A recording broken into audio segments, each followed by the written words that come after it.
많은 기업들이 창업이나 새로운 제품의 탄생, 그 순간을 떠올려 보십시오. 한 기업이 첫걸음을 내디딜 때, 혹은 새로운 제품이 세상에 처음 등장할 때는 항상 설렘과 열정이 가득합니다. 그런데 그 뜨거웠던 열정은 어디로 가고 그 초심은 왜 흐려지는 걸까요? 하버드대의 전설적인 교수 테오도르 레빗은 철도 산업이 쇠퇴한 건 운송 수요가 줄었기 때문이 아니다라고 강조했습니다. 실제로 운송의 필요는 계속해서 늘었습니다. 하지만 문제는 고객들이 철도가 아닌 자동차, 트럭, 비행기, 심지어 전화기와 같은 다른 대안들을 선택했다는 데 있었습니다. 레빗은 이렇게 지적했습니다. 철도 산업은 자신들이 운송업이 아니라 철도업을 하고 있다고 착각했다. 그들이 고객의 필요를 중심에 두지 않고 자신들의 제품으로 시장을 정의했기 때문이다. 이처럼 고객이 원하는 4분의 1인치 구멍 대신 4분의 1인치 드릴만을 고집하는 일이 지금도 수많은 기업에서 반복되고 있다는 사실 믿어지시나요? 많은 스타트업은 고객의 문제, 즉 할 일을 중심에 두고 시작합니다. 예를 들어 넷플릭스의 초기 모습이 그렇습니다. 그들의 창업자는 고객이 해결되지 않은 불편함을 발견하고 내가 이 문제를 해결하겠다라고 선언했습니다. 이때 창업자는 CEO이자 동시에 고객이었습니다.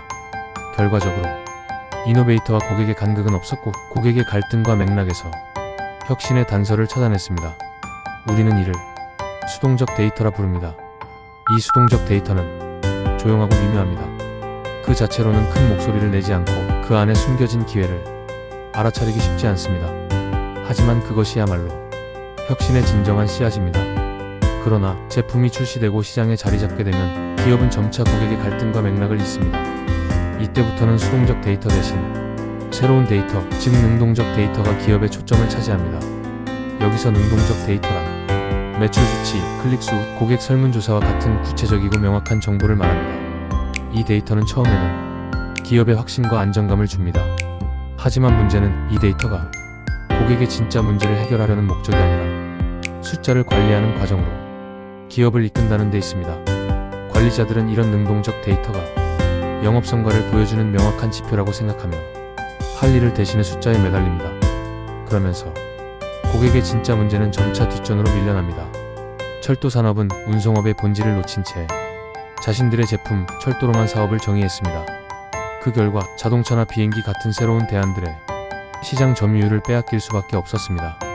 그리고 오늘날 많은 기업들이 이와 비슷한 실수를 반복하고 있습니다. 스타트업 단계에서는 고객의 문제를 해결하는 데 집중하지만 성공 이후에는 능동적 데이터가 수동적 데이터를 대체하면서 기업은 스스로를 숫자로 정의하기 시작합니다. 이 모든 것은 단순한 데이터 관리의 문제가 아닙니다.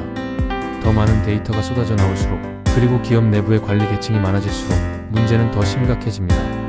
왜냐하면 수동적 데이터는 자신을 적극적으로 홍보하지 않기 때문입니다.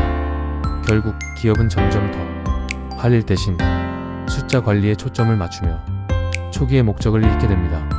그리고 이것이야말로 성공적인 기업도 무너뜨릴 수 있는 가장 큰 함정 중 하나입니다. 기업이 지속적으로 성장하기 위해서는 초기의 질문을 끊임없이 되새겨야 합니다. 우리가 해결하려는 고객의 진짜 문제는 무엇인가?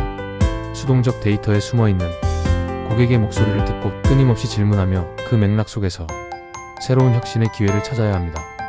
그것이야말로 초기 창업의 열정과 목적을 되살리고 장기적인 성장을 보장하는 유일한 길입니다. 끝으로 여러분의 기업은 오늘 어떤 할 일을 위해 움직이고 있습니까? 지금까지 빅데이터의 함정 중 수동적 데이터와 능동적 데이터의 오류에 대해서 살펴보았습니다. 고맙습니다.